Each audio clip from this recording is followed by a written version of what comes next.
नमस्कार, मी अर्चना स्वागत करते तुमचं माझ्या अन्नपूर्णा चॅनलमध्ये. चला तर आज आपण बनवणार आहोत दोडक्याची मसाला भाजी. तर बघू शकता तुम्ही किती चविष्ट अशी दिसत आहे, एकदम हेल्दी आहे. एक वेळेस नक्की ट्राय करून बघा. तर त्यासाठी इथे मी 2 दोडके घेतलेले आहेत. शिराचे दोडके आहेत हे. त्याच्यावरचे जे सर्व साल आहेत ते सर्व काढून घ्यायचे. चला तर मी काढून घेतलेले आहे त्याचे साल. आता ह्याला बारीक बारीक गोल असे कट करून घ्यायचे. एक वेळेस नक्की ट्राय करून बघा. ज्यांना नाही आवडत तेही खातील. खायला चविष्ट लागते आणि खूप हेल्दी अशी आहे. तर इथे मी ह्याचे काप करून घेतलेले आहेत. चला तर आता भाजीला फोडणी टाकूया. तर इथे मी कढई घेतलेली आहे. कढईमध्ये 2 चमचे तेल घातलेले आहे.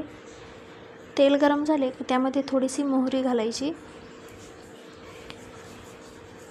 थोडेसे जिरे घालायचे आणि थोडेसे हिंग घालायचे. तेल थोडे जास्त तापल्यामुळे थोडे जिरे करपले. तर त्यानंतर आता त्यामध्ये 7 ते 8 लसूण पाकळ्या घालायच्या आणि एक बारीक चिरलेला कांदा घालायचा. त्याला छान असे लालसर होईपर्यंत तेलामध्ये परतवून घ्यायचे. आणि आता त्यामध्ये एक बारीक कट केलेला टोमॅटो घालायचा.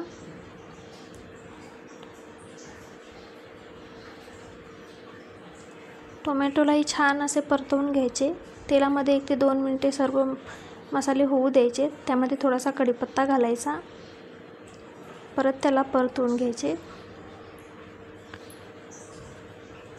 आणि आता यामध्ये थोडीशी हळद घालायची. हळद घालून मिक्स करून घ्यायचे.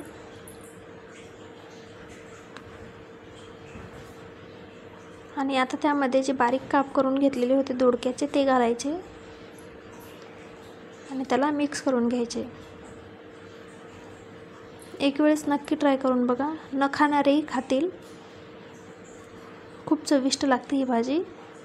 तर आता त्याला मिक्स करून झाल्यानंतर त्यावर चवीनुसार मीठ घालायचे आणि परत त्याला एक वेळेस परतवून घ्यायचे. त्यामध्ये आत्ताच पाणी घालायचे नाही आहे. आता त्याला झाकण ठेवून 2 ते 3 मिनिटे मंद आचेवर शिजवून घ्यायचे. चला तर बघू, 2 ते 3 मिनिटे झालेले आहेत. दोडका थोडासा शिजलेला आहे. जास्त वेळ शिजवायची गरज नाही, कारण नंतर मसाले टाकून आपल्याला पाणी टाकून शिजवायचे आहे. आता यामध्ये घरगुती गरम मसाला घातलेला आहे 1 चमचा. 1 चमचा लाल तिखट घातलेले आहे आणि अर्धा चमचा धनेपूड घातलेली आहे. आता ह्याला छान असे मिक्स करून घ्यायचे दोडक्यामध्ये आणि परत ह्याला 2 ते 3 मिनिटे तेलामध्ये शिजवून घ्यायचे, म्हणजे मसाले कच्चे राहणार नाहीत. आता ह्यामध्ये अर्धी वाटी मी शेंगदाण्याचा कूट घातलेला आहे. त्याला परतवून घ्यायचे आणि ह्यामध्ये आता पाणी घालायचे. जास्तही पाणी घालायचे नाही. मी अर्धा ग्लास पाणी घातलेले आहे 2 दोडक्यांसाठी. आता ह्याला मंद आचेवर 3 ते 4 मिनिटे शिजवून घ्यायचे.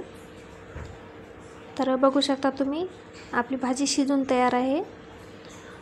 दिसायलाही एकदम छान आणि चविष्ट, एकदम हेल्दी अशी शिराच्या दोडक्याची भाजी. तुमच्या इकडे काय म्हणते ते मला कमेंटमध्ये नक्की सांगा. लाईक, शेअर, सबस्क्राईब करायला विसरू नका. आणि तुम्हाला माझी रेसिपी कशी वाटली ते मला कमेंटमध्ये नक्की सांगा. खूप चविष्ट भाजी लागते ही. एक वेळेस नक्की ट्राय करून बघा. थँक्यू.